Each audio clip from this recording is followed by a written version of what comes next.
धाराएं प्रतिकूल ना हो। नाविक की धैर्य कुशलता क्या, जब धाराएं प्रतिकूल ना हो। ये हमारे राष्ट्र कवि जयशंकर प्रसाद की कविताएं हैं, जो हमारे डॉक्टर रामचंद्र मिश्र के ऊपर बिल्कुल सटीक बैठती है। इन पंक्तियों में इनकी एक एक बातों को हम इसमें झलक दिखा सकते हैं। इसके साथ ही साथ मैं संबोधन के रूप में बहुत लंबा संबोधन रखना चाहूँगी।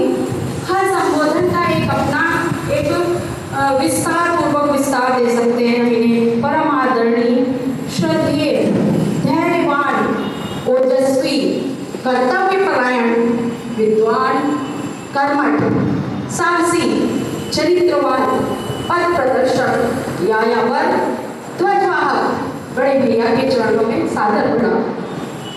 विद्वान श्रोतागण, जैसा कि आप सभी देख रहे हैं कि आज का ये जो लोकार्पण कार्यक्रम है, ये कार्यक्रम एक लंबे अथक प्रयास से बूढ़ी गंडक से होते हुए गंगा नदी तक पहुंचा है।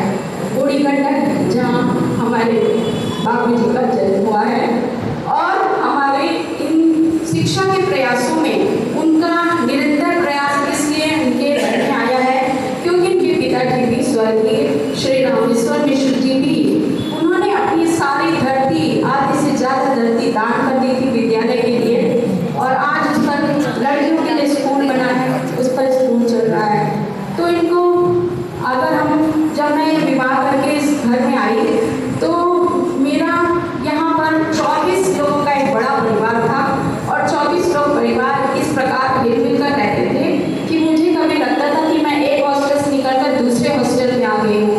उतना ही मनोरंजन, उतना ही दूसरे के कमरे में जाना, हंसना, बोलना, बैठना, सबके काम बटे हुए, और जैसे ही बाबू जी की ककार सुनते ही सब अपने अपने सजग हो जाया करते थे। इनके साहस, धर्म और परायणता, और साथ साथ में इनके सहृदयता कि हम लोग सभी कायल थे, और साथ में उठना बैठना, ये सारी चीज़ें इनके साथ हमेशा देखने को मिलती थी।